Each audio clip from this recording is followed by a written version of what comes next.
வணக்கம் and welcome back to faith cure YouTube channel. Cure அப்படின்ற வார்த்தையை நம்ம கேட்கும்போது கண்டிப்பாக நம்மளுக்கு சில விஷயங்கள் புரிந்திருக்கணும். இன்று நாம் பேச போகும் தலைப்புகள் ஓகே. நம்ம வந்து ஒவ்வொரு உறுப்புகளை பற்றி பேசும்போதும் ஒவ்வொரு எலிமெண்ட் பற்றி பேசும்போது இந்த வார்த்தைகள் நமக்கு மெரிடியனாக படிக்கும்போது படித்திருப்போம். அதாவது ஷாங் யாங், ஷாங் இன், ஜூ இன், யாங் மிங், தாய் யாங், தாய் இன். இது கண்டிப்பாக நம்ம வந்து மெரிடியன்ல பார்த்துருப்போம், மேபி ஞாபகப்படுத்தாமல் விட்டுருப்போம், இல்லை படிக்காமல் விட்டுருப்போம். இதோட அர்த்தங்கள் என்னென்ன அப்படின்றத தான் நம்ம பார்க்க போகிறோம். இப்போ எப்போதுமே ஷாங் ஷோ யாங் அப்படின்னா minister of fire. So minister of fire போது என்ன பண்ண போகுது, அங்கே என்ன நடக்குது, என்ன தன்மைகள் அங்கே இருக்கும். ஸோ இந்த மாதிரி அதே மாதிரி நீங்கள் தாய் இன் எடுத்தா டேம்ப்னஸ், அந்த மாதிரி ஒரு தன்மைகள். ஸோ இதை நம்ம புரிஞ்சு கொண்டோம்னா ஒருத்தருக்கு வந்து சூடு வருதுன்னா எங்கிருந்து ஆரம்பிச்சிருக்கும், எது வந்து தாக்குதல் ஆயிருக்கும். ஒருத்தருக்கு டேம்ப்னஸ் வந்திருக்குனாலே தாயின்ல இருந்து அந்த பிரச்சனைகள் ஆரம்பிச்சிருக்கும், வந்திருக்க கூடும், அதை சரி பண்ண வேண்டும் அப்படின்ற ஒரு உன்னதமான புரிதல் தான். அப்போ ஒரு விஷயத்தை நம்ம பார்க்கும்போது ஒரு கிட்னியா இருக்கட்டும், ஒரு லங்கா இருக்கட்டும், ஒரு ஸ்பிளீனா இருக்கட்டும், இல்லை ஒரு ஸ்மால் இன்டெஸ்டைனா இருக்கட்டும், ஒரு ஹார்ட்டா இருக்கட்டும், ஒரு கிட்னியா இருக்கட்டும், யூரினரி பிளட்டா இருக்கட்டும், நம்ம இன்டர்னலா பேசிட்டு இருக்கிற ஆர்கன்ஸ் பத்தி பேசிட்டு இருக்கோங்க, உள்ளார இருக்கக்கூடிய உறுப்புகள். அப்ப ஏன் மெரிடியனை வந்து வெளியில வரைஞ்சிருக்கிறாங்க, எதுக்காக கொடுத்திருக்கிறாங்கன்னா, ஒருத்தரை நின்று பார்க்கும்போது, அதை பேர் அப்சர்வேஷன் சொல்லுவாங்க. ஒருத்தர் நின்று பார்க்கும்போது அந்த உடல் அமைப்பு எந்த இடத்தில் ஒரு கோணலாகவோ இல்ல நேரா நிக்காமலோ வளைந்து நிக்குதோ, இல்ல கரெக்டா அந்த இடத்தை வைக்க வேண்டிய இடத்துல வைக்காமல் இருக்கிறார்களோன்னு கூர்ந்து கவனிக்க வேண்டும். ஒரு மூட்டு வலினா ஜஸ்ட் மூட்டு வலியா நம்ம வந்து பார்க்க கூடாதுங்க. ஃபர்ஸ்ட் நேரா நிறுத்தி, அதாவது இந்த மாதிரி நேரா நிக்க வச்சு நாம் வந்து கூர்ந்து கவனிக்கணும். உட்கார வச்சு நான் வந்து குதிங்கால் போட்டு அந்த மூட்டை கவனிக்கணும். இது பேர் அப்சர்வேஷன் சொல்லுவோம்.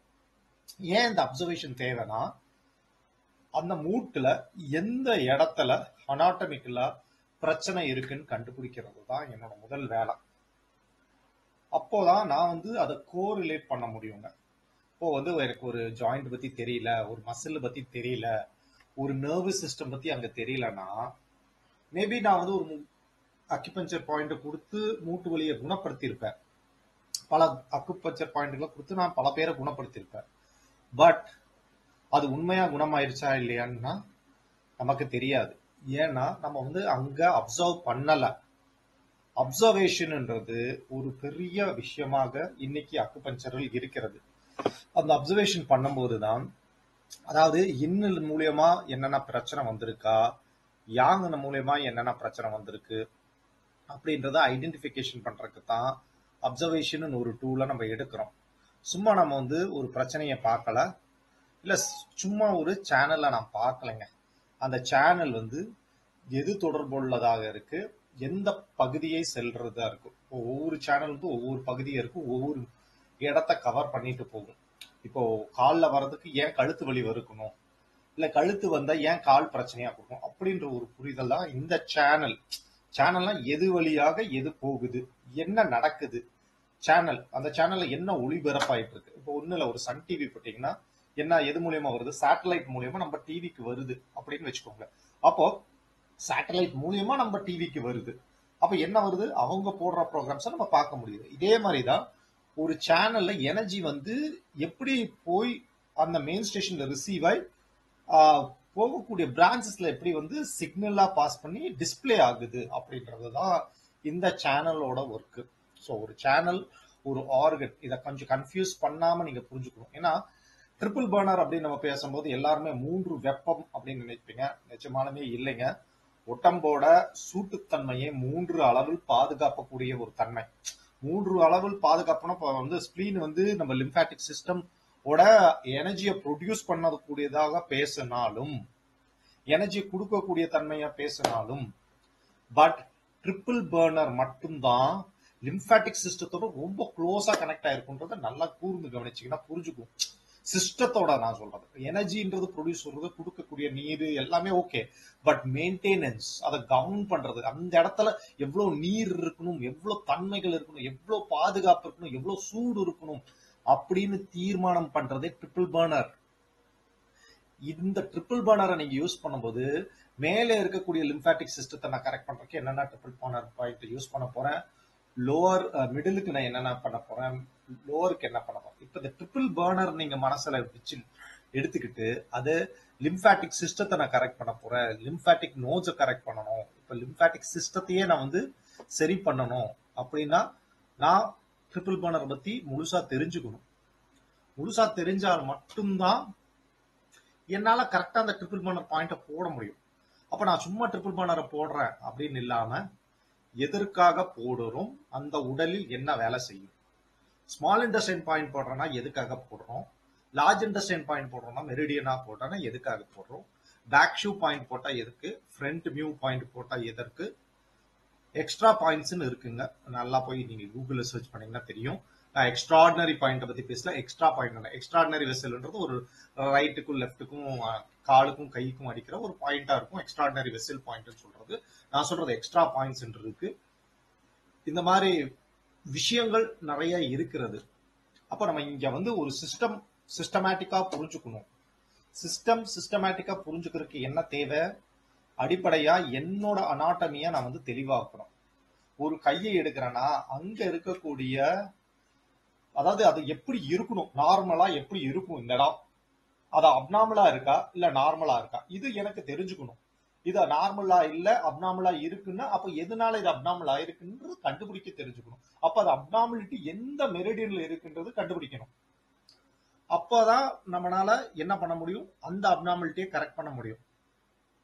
அப்ப அந்த அப்நார்மலிட்டி நம்மளுக்கு தெரியலன்னா நான் ஜஸ்ட் ஒரு புரோட்டோகாலை எடுத்த, ஒரு பேட்டர்ன் எடுத்த, ஒரு மக் பண்ணி இதெல்லாம் பெயின் பாயிண்ட் சொல்லி குத்துனா அது எப்படி இருக்கும்னு யோசிச்சு பாருங்க. சம்டைம்ஸ் காட்ஸ் கிரேஸ் உங்களுக்கு குணமாகும், நான் இல்லைன்னு சொல்லல. பட் அது நிரந்தரமானதானா, அது வந்து மேபி 10 பேரே போடுவீங்க, பட் 100 பேர் வரும்போது நிச்சயமா 100க்கு 100 பேர் ஆகாது. என்ன காரணம்னா என்னால இதை ஐடென்டிஃபை பண்ண முடியாதனால இப்போ இங்க இருக்குன்னா இங்க ஏதாவது அப்ஸ்ட்ரக்ஷன் இருக்கா, இங்க இருக்கா. சோ இங்க இருந்தே எல்லா அப்ஸ்ட்ரக்ஷனா உங்களுக்கு சேனல்ஸ் வந்து ஆரம்பிக்கிறது. அதாவது ஹார்ட் சேனலா இருக்கட்டும், இல்ல பெரிகார்டியம் சேனலா இருக்கட்டும், லங் சேனலா இருக்கட்டும், இங்க இருந்து ஆரம்பித்து உள்ளார போகுது எனர்ஜி. அப்போ இங்க இருந்தே ஏதாவது தடை இருக்கா, இந்த மசில்ஸ் எப்படி இருக்கு, இங்க ஸ்கின் எப்படி இருக்கு, இங்க எனர்ஜி எப்படி இருக்கு, இதை கண்டுபிடிக்கணும் இல்லையா.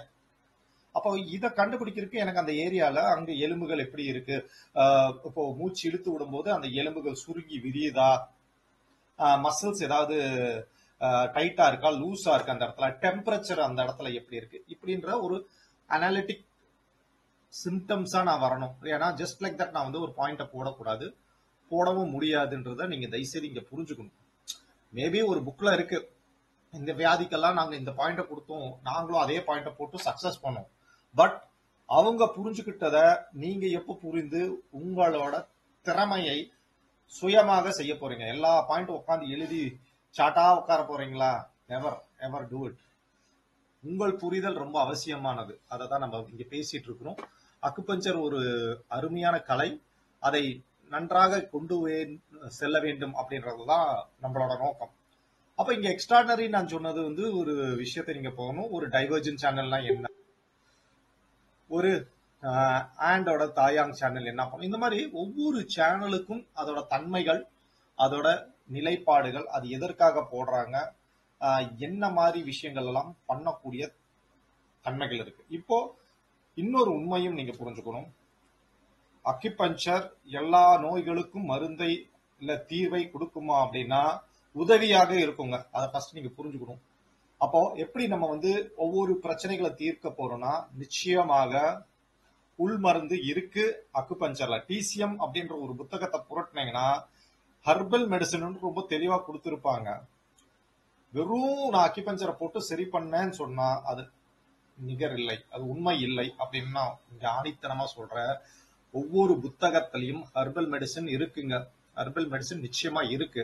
மருந்து கொடுக்காத மருத்துவம் அப்படின்னு சொன்னால் மட்டும்தான் நிறைய பேர் போய் சேர்ந்து அது என்னன்னு படிச்சு அதை கற்றுக்கணும்னு ஆசைப்படுவாங்க அப்படின்னு சொன்னப்பட்ட ஒரு விஷயம்தான். அதாவது ஆகும், அதற்குன்னு ஒரு ஸ்கோப் இருக்கு, இதுக்குள்ளாரதான் அது நடக்கும், இதெல்லாம் இது நடக்காதுன்னு ஒரு தன்மை இருக்கு. WHO சைனீஸ் ப்ரூவ் பண்ணுது. இது சைனா மருத்துவம்னு ஒத்துக்கிறவங்க சைனால பண்ண அத்தனை மருத்துவ முறைகளையும் கத்துக் கொடுக்க ஒத்துக்கணும். அதை தான் நான் சொல்ல வர ஒரு கருத்து. இங்க இருக்கட்டும், என்ன வேணாலும் இருக்கட்டும், டேஷ் டேஷ் டேஷ், அதை தொடு சிகிச்சை, ஒற்றை புள்ளி சிகிச்சை, பஞ்சபூத சிகிச்சை, நீடில் இல்ல நீடி இல்லு இருக்கு, எல்லாமே நான் சேர்த்து சொல்றேன். நான் யாருமே இங்க குறிப்பிட்டதாக சொல்லல. அப்ப ஏன் மத்த மருத்துவத்தில் மருத்துவ குறிப்பீடுகளை சொல்லி தருவதில்லை? இதை நீங்க புரிஞ்சுக்கிட்டு இதை நீங்க தெளிவடைஞ்சால்தான் நீங்கள் என்ன செய்ய முடியும், உங்களை மேன்மைப்படுத்த முடியும். நான் என்ன ஒரு மருத்துவரா வளர்த்த சொல்றேன். இப்போ ஒண்ணும் இல்லைங்க, ஒரு டாக்டர் ஒரு MBBS படிச்சுட்டாங்கன்னா அதுக்கப்புறம் அவர் மேன்மை படித்து MD படிச்சு ஒரு சர்ஜரின்னா போகணும்னு விரும்புற மாதிரி நம்மளும் அடுத்த நிலைக்கு நம் கல்வி தகுதியை உயர்த்தி அடுத்த நிலைக்கு போகணும். அப்போது மட்டும்தான் எனக்கு நானே என் மேல் எனக்கு மரியாதையும் என் தொழில் மேல் எனக்கு மதிப்பும் அதிகரிக்கும். ஜஸ்ட் நான் வந்து படிச்சுட்டேன், எனக்கு எல்லாமே தெரியும், நான் குணப்படுத்துறேன், எனக்கு 100 பேஷண்ட் வராங்க அப்படின்ற ஒரு விஷயம் கண்டிப்பா பத்தாது. படிக்க வேண்டியது நிறைய இருக்கு. காம்ப்ளிகேட்டட் கேசஸ் வரும். எக்ஸ்பீரியன்ஸான டாக்டர்ஸ் எல்லாம் ஃபேஸ் பண்றது இதுதான். கிளினிக்கல் ஆஸ்பெக்ட் இருக்கு, கம்யூனிகேஷன் அப்ரோச்னு ஒன்று இருக்குங்க. அதாவது எப்படி நம்மளை ப்ரெசென்ட் பண்ணணும், நம்மளை வந்து எப்படி வந்து காட்டிக்கணும், நான் எப்படி நடந்துக்கணும் அப்படின்னு ஒரு விஷயம் இருக்கு. அதை நம்ம புரிஞ்சுக்கிட்டு நம்மளை எங்கேயுமே உயர்ந்த தனமா நினைக்காமலையும் தாழ்ந்த தனமா நினைக்காமலையும் கரெக்டாக நம்மளை வந்து நம்மளாகவே நம் கொடுத்தோம் என்றால் இந்த துறையை அழகாக வளர்த்தி அழகாக ஜெயிக்கக்கூடிய தன்மைகளும் இருக்கு. நான் பலமுறை சொல்ற போல் ஒரு 3 வருடம் 5 வருடம் கல்விகள் படிக்க வேண்டும். டைம் கிடைச்சா கூகுள்ல போய் ஒவ்வொரு பார்ட் ஆஃப் த பாடி அனாட்டமியை படிங்க. ஒரு ஸ்டாண்டிங் பொசிஷன்ல எப்படி இருக்கும் உடம்புன்னு புரிஞ்சுக்கோங்க. ஒரு சிட்டிங் பொசிஷன்ல எப்படி இருக்கும், ஒரு படுக்கிற முறையில எப்படி இருக்கும், எப்படி எக்ஸாமினேஷன் பண்ணா அதை கண்டுபிடிக்க முடியும். அங்க இன்வால்வ்மெண்ட் என்னென்ன இருக்கும், படுக்கும்போது எந்தெந்த மசில்ஸ் இன்வால்வ் இருக்கும், எந்தெந்த டெண்டான்ஸ் அங்க இன்வால்வ்மெண்ட் இருக்கும் அப்படின்றத தயவுசெய்து புரிஞ்சுக்கிட்டீங்கன்னா நீங்க படுக்கும்போது குத்தும் போது, அதாவது ஒரு பேஷண்ட்டை படுக்க வச்சு குத்தும் போது அதை புரிஞ்சுக்கிட்டு நீங்க கரெக்டா செய்வீங்க. நிக்க வச்சு குத்தும் போது என்ன பண்ணுவீங்க, உட்கார வச்சு குத்தும் போது என்ன பண்ணுவீங்கன்றதை நீங்க புரிஞ்சுட்டு அந்த மருத்துவத்தை சிறப்பா பண்ணலாம். தயவுசெய்து நீங்கள் மட்டும் இந்த வீடியோ பார்க்காமல் உங்க நண்பர்களுக்கு, தெரிந்தவர்களுக்கு எல்லோருக்குமே இந்த வீடியோவை பரப்புங்கள். சப்ஸ்கிரைப் பண்ணுங்க, உங்க கமெண்ட்ஸை போடுங்க. இதை மேன்மைப்படுத்தணும்னா நிறைய கல்வி தரத்தை நம்ம உயர்த்த வேண்டும். நான் எனக்கு தெரிந்தவையை சொல்லிக் கொடுப்பதற்கு தயாராக இருக்கிறேன். என்னோட சேர்ந்து பயணம் செய்ய விரும்புபவர்கள் என்னை தொடர்பு கொள்ளலாம். இத்தனை ஆண்டுகளாக என்னை வளர்த்தி இந்த நிலைக்கு கொண்டு வந்த அக்குபஞ்சருக்கு என்னோட மனமார்ந்த நன்றிகளும் என்னோட பூர்வ விசுவாசத்தையும் காட்டுகிறேன். நீங்கள் இப்போ செலுத்தக்கூடிய ஒவ்வொரு மணி நேரமும் ஒவ்வொரு நிமிஷமும் நீங்கள் கொடுக்கக்கூடிய ஒவ்வொரு லைக்ஸும் கமெண்ட்டும் உங்களுக்காகவோ எனக்காகவோ இல்லை, நம் அக்குபஞ்சரை வளர்த்துவதற்காகவும் உயர்த்துவதற்காகவும் அடுத்த நிலைக்கு கொண்டு போவதற்காகவும் அச்சாணியாக இருக்கும். நீங்கள் செய்வது இது அக்குபஞ்சருக்கான பணியாக எடுத்துக்கொண்டு செய்யுங்கள். இந்த வீடியோவை மட்டுமே நீங்கள் மேலும் மேலும் பார்த்து இன்னும் பல பல விஷயங்களை கற்றுப்பீர்கள் என்று நம்பி விடை பெறுகிறேன். நன்றி.